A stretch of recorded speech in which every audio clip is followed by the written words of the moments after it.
Hey guys, it's JoINrbs here. Welcome back to my Long War II class reviews series, where I've been reviewing each of the 8 main classes in Long War II and talking about their early, mid, and late game. And today I'm going to be talking about early game assaults.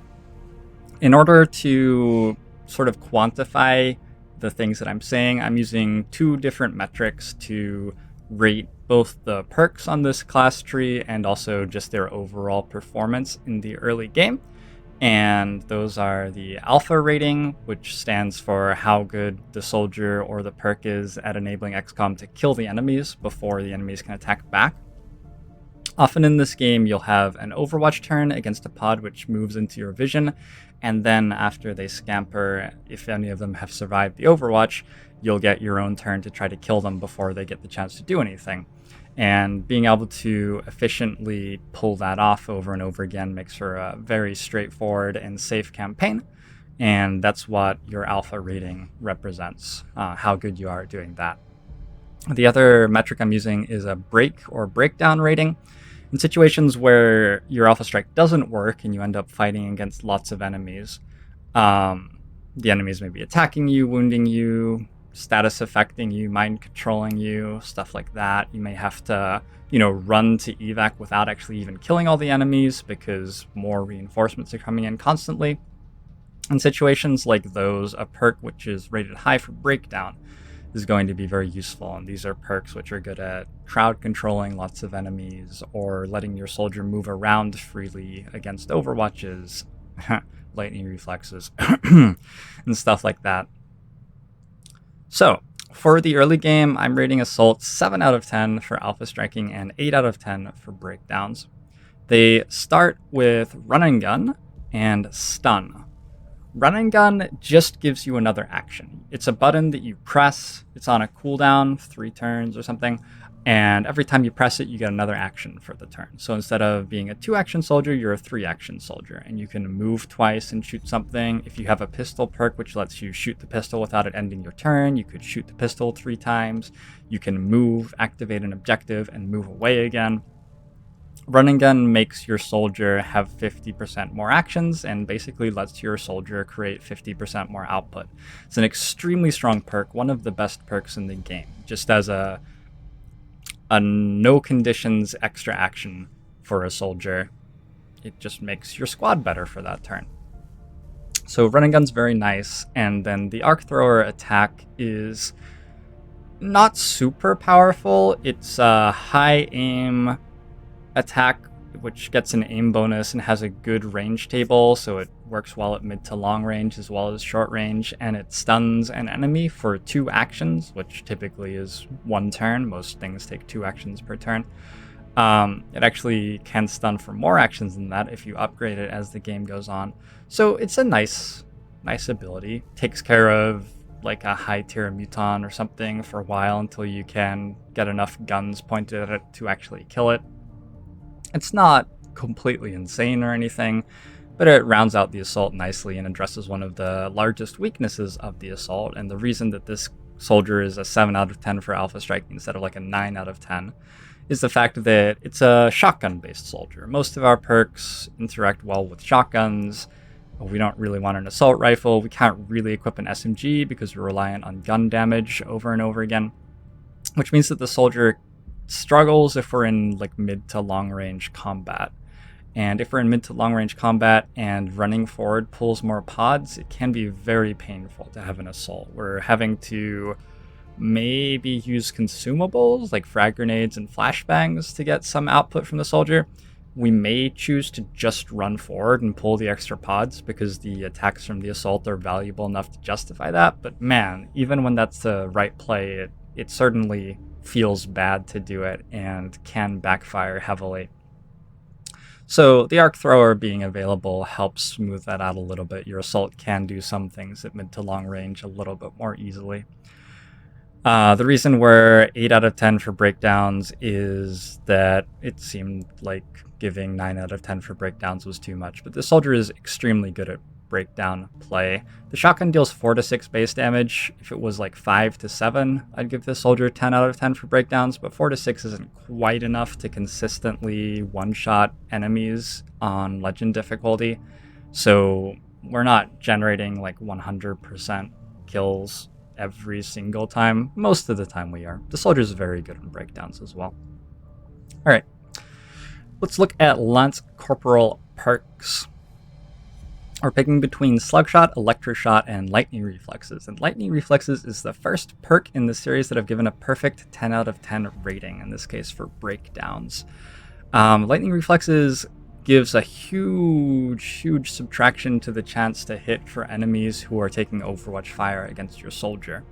And the more enemies who do it, the higher chance they end up having to hit. So like the first one will basically never ever hit.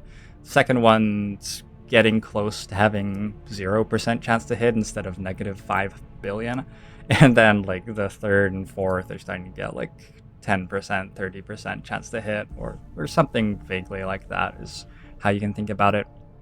Once you get into like mid to late game, especially late game, you may run into enemies who are able to take multiple Overwatch shots a turn, or enemies who have very high aim on Overwatch, or you may run into pods which are large enough that, you know, there are 6 Overwatches arrayed against you. And Lightning Reflexes can fall off a little bit and not be quite as strong a solution. But in the early game, you're basically only ever seeing 1 to 2 Overwatches deployed against you by an enemy pod. If you run them, they're gone, so all of your other soldiers can move freely. So this perk just turns off Overwatch for the other team, which is really good. Overwatch is sort of a pain, and a lot of your turns you want to be able to remove the Overwatches as the first thing that you do, so the rest of your soldiers are free to move to where they do the best damage or where they're safest for the next turn of alien fire. And this does that, and it does it without needing to be activated. It doesn't have a cooldown. It just turns off Overwatches for the majority of the game, more or less, and that's an extremely strong thing to do. I gave it 6 out of 10 for alpha striking, even though it doesn't deal damage by itself, because of how strong it is to be able to just turn off Overwatches and let your other soldiers move around as they please. I'm almost always taking Lightning Reflexes at Lance Corporal and Assaults these days, but Slug Shot is definitely worth talking about as well. This turns your shotgun into an assault rifle for a turn and gives you 2 armor piercing. So an assault rifle, by that I mean like you can shoot at longer range with none of the aim penalties usually associated with shooting at long range with a shotgun. It's really nice. I was just saying that one of the problems with assaults is they sort of lack something to do in mid to long range engagements, and Slug Shot immediately repairs that. It does have a cooldown, so you're going to want to like use it and then get into close combat by the next turn, so your assault can keep doing things ideally. But it repairs their lack of strength at mid to long range, and the 2 armor piercing is very relevant early in the game. Can guarantee kills on drones very easily, and drones like move in front of your soldiers, so your shotgun can be right next to them. Mutons have 2 armor early in the game, mechs have 2 armor early in the game, and mechs don't take cover and are often at mid to long range from your assault, so this perk is incredible against mechs. I gave it 8 out of 10 for alpha striking and 6 out of 10 in breakdowns, because the extra armor piercing damage in breakdowns is very valuable as well. It's unfortunate that I basically always take Lightning Reflexes over Slug Shot, because I think that it's just insanely strong what it lets an assault do. Electro Shot lets your arc thrower disorient when it misses. Nah, not so excited. The arc thrower perks are sort of a tragedy on this tree, because if you make it to Master Sergeant and take Chain Lightning, your assault will genuinely, with the other arc thrower perks, just do things which no man should be able to do, or woman. Very silly things will happen if you build an assault with the arc thrower perks and take Chain Lightning at the end of the tree. I tend to struggle more in early game tactical if I'm going to struggle in tactical anywhere, and so my builds are focused on making soldiers as strong as they can be the second that you're taking perks.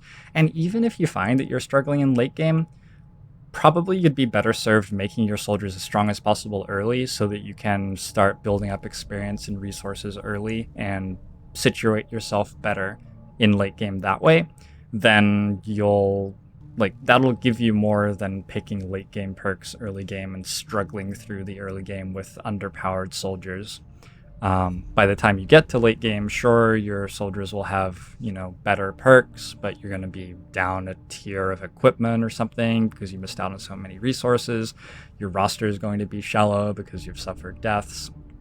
It's just not really worth it. So, Lightning Reflex is the typical perk for me at Lance Corporal. Corporal is, for me, an extremely easy level up to work things out at.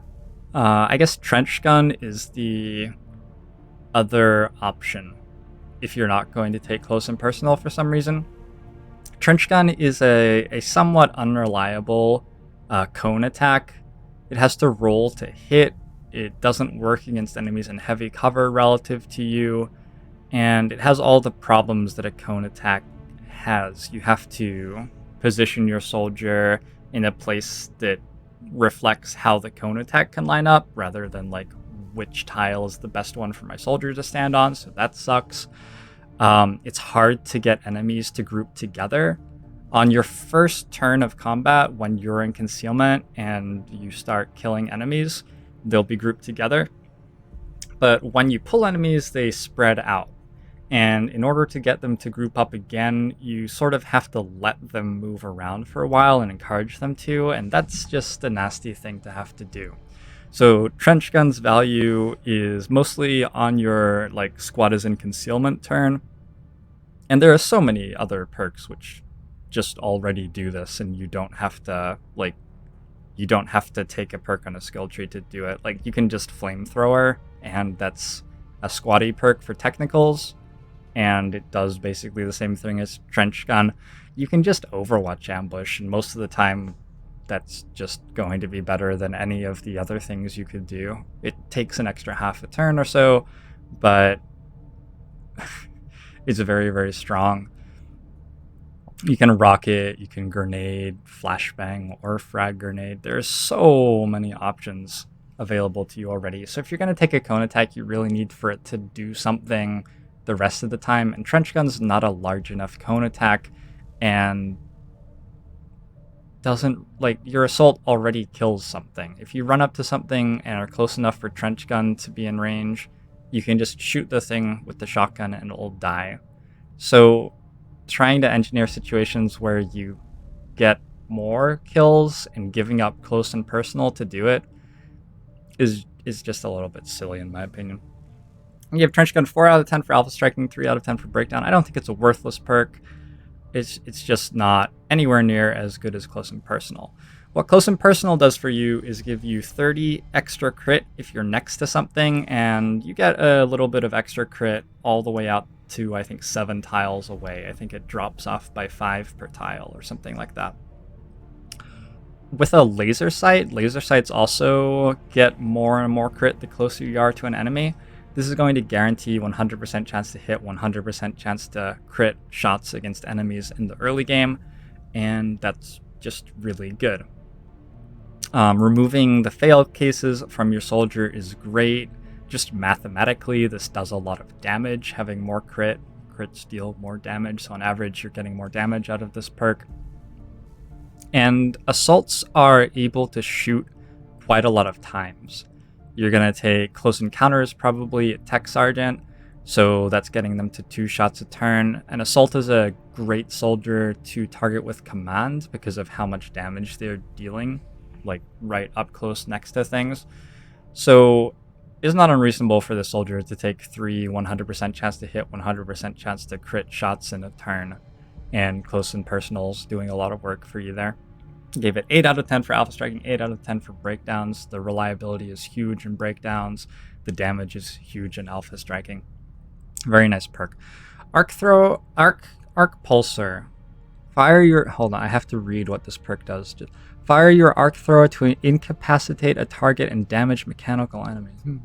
Yeah, okay. So we're going to take close and personal. In case close and personal gets removed from the tree or something, I think that Arc Pulsar is probably a little bit stronger than Trench Gun, really. I gave it a 3-3 instead of 4-3 for Trench Gun. Maybe it deserves like a 3-4 or something. If you didn't have Slug Shot or Close and Personal, Arc Pulsar would be a nice perk to take to counter mechs, and Corporal is around when you start encountering more and more mechs. So it's sort of conveniently placed. It does a sort of nice thing, I guess. It's not that much about the damage to mechanical enemies, it's the fact that you can use it to stun them, right? I'm pretty sure you can. I'm not gonna lie, I haven't spent a lot of time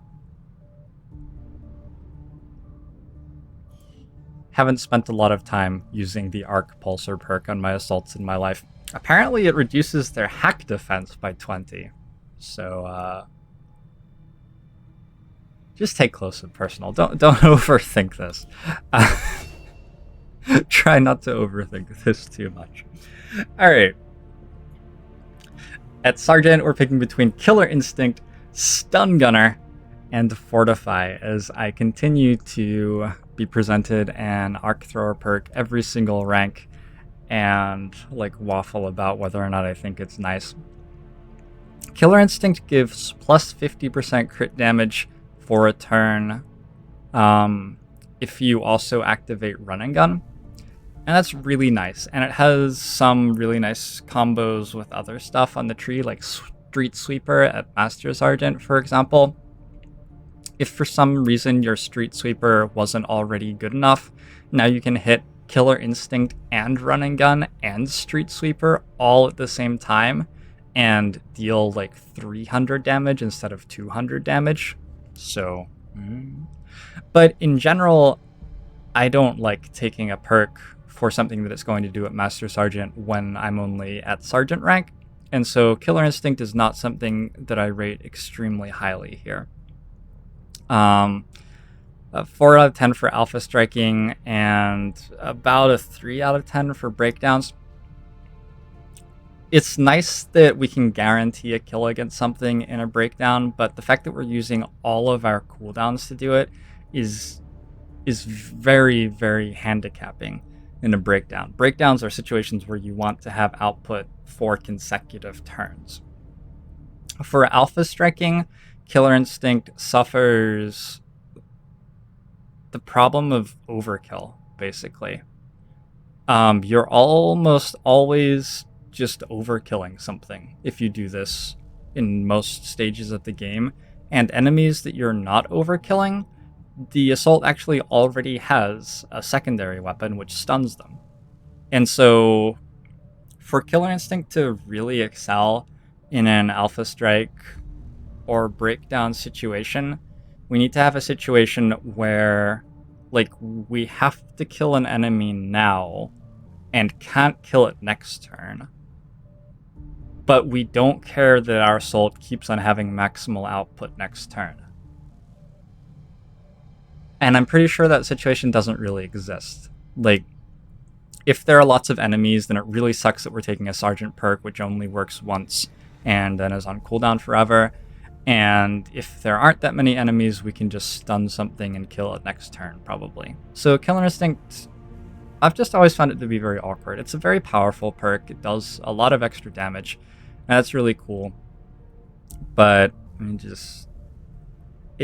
it has so much overlap with what the Arc Thrower does already, and the Arc Thrower is for free on this soldier, so I typically do not take it. Stun Gunner is the most exciting of the Arc Thrower perks to me. In this build of this soldier, I haven't taken Slug Shot, and usually I will prefer Lightning Reflexes over Slug Shot. So very often I'm reaching Sergeant, and I have a soldier who does very little at mid to long range still. And we're also reaching a point in the campaign where like frag grenades start to be less appealing, even flashbangs start to become less appealing at this point in the campaign. Our assault's likely going to want to be loaded out with like ceramic plate, nanoscale vest, AP rounds right now, or something like that, and there isn't any room for consumables which can work at mid to long range in that loadout. If we have an exosuit, that's great, but exosuits can be a little bit of a luxury in mid-game. So Stun Gunner gives us an extra 20% bonus aim on our arc thrower, I believe. Yeah, starts at 20 and then moves up to 30 as we upgrade the arc thrower later in the campaign. And that's really nice. It turns an ability which I'd prefer to only use if I was flanking something at mid to long range, which is something you can pull off with an assault. Of course, they're very mobile soldiers, into an ability which can even be used against enemies in cover with a somewhat reliable chance to hit, and is probably hitting 100% quite frequently against enemies who aren't in cover. Even if they have some defensive perks, you might want to like hollow target them to guarantee, but Stun Gunner is a very nice thing to pick up here. 5 out of 10 for alpha striking and a 4 out of 10 for breakdowns. It's a good perk. The alpha striking rating is because of how powerful it is to be able to delay your alpha strike. So if you have 100% guaranteed crowd control on the most powerful enemy in the pod, you can just crowd control it and kill the weaker enemies around it, and then next turn it wakes up, but you kill it. And there's your alpha strike all put together. It's a little bit vulnerable to more pods patrolling into you while you're trying to execute it, but as long as you're like off in the corner of a map isolated or something like that, as long as the time pressure isn't too bad, it's a really nice way to deal with pods. It's why stasis on Psi operatives is just one of the most absurd perks that's ever been created in any XCOM game. How reliably stasis can do that for you. And Stun Gunner sort of goes a little way toward giving your assault stasis, a little bit. Stasis has some other things that are broken about it too. Fortify is Fortify, and I've talked about Fortify before in the series. I think that it's extremely strong. It gives you plus 20 defense. It's a free action. It does have a 5-turn cooldown, but all the things that I just said about Stun Gunner and how it can like delay your alpha strike for a turn and give you another turn to play around with where you're completely safe against this enemy, go even more so for Fortify. You may want to equip a hazmat vest on your assault if you're going to do this, but like a fortified hunkered assault with a hazmat vest can just stand in front of like 15 enemies and actually never take damage. As long as you identify like the 2 or 3 enemies that could actually do something in that situation. A soldier with Fortify is able to, on crucial turns, just turn off a ton of stuff all at once. And this perk's especially valuable on an assault because of the fact that they don't have the mid to long range threat. So instead of taking Stun Gunner and sort of giving us a mildly okay mid to long range action that we can take, I mean, we already had one. The arc thrower was already mildly okay, and Stun Gunner makes it a little bit better. Instead of doing that, we're taking Fortify, and now we're just like okay with running up into heavy cover and pulling another pod for a turn. The other pod can't really do anything to our fortified assault. We get to shoot something in the face with a shotgun, which is great. It's like my favorite thing. A very, very nice perk. So I actually give this a 5 out of 10 for alpha striking because of how strong it is to be able to move forward with assaults, and an 8 out of 10 for breakdowns. It is a cooldown, so it only works for 1 turn, but often you can identify the turn, which is really important. And Fortify on an assault is an ability that really starts to have silly potential with additive defense stacking. If we Fortify here, have a high defense assault to begin with, give it an aid protocol, and give it a smoke grenade, we can just like move it anywhere. We can engineer a situation where the AI believes correctly that it's flanking the soldier because the soldier is not in cover, and then when the AI actually shoots at the soldier, it has like a 5% chance to hit or something. So Fortify has not only the extremely strong all the time value, but it also has some extreme game-breaking potential with additive stacking. And because of that, it's my go-to pick at Sergeant on assaults. So far we've taken every perk on the right side of the tree. Maybe I should have just said, like, just pick the right side of the tree, and that could have been my entire series on assaults. I don't know. Anyway, That's the early game assault for me. This is a pretty consistent build, far more consistent than my builds on other classes are. I don't generally see much reason to deviate. If I have a very high aim assault, I might go for Slug Shot, especially if I think that the assault is going to often be paired with another assault with lightning reflexes, because you don't need 2 lightning reflexes in a team. So I might go Slug Shot on an extra assault, and there are missions which I like to have 2 assaults on. Network towers are great for double assault. If there's a guerrilla op that you need to beat and you only have 4 soldiers or something like that, double assault's great for that because they're very strong early.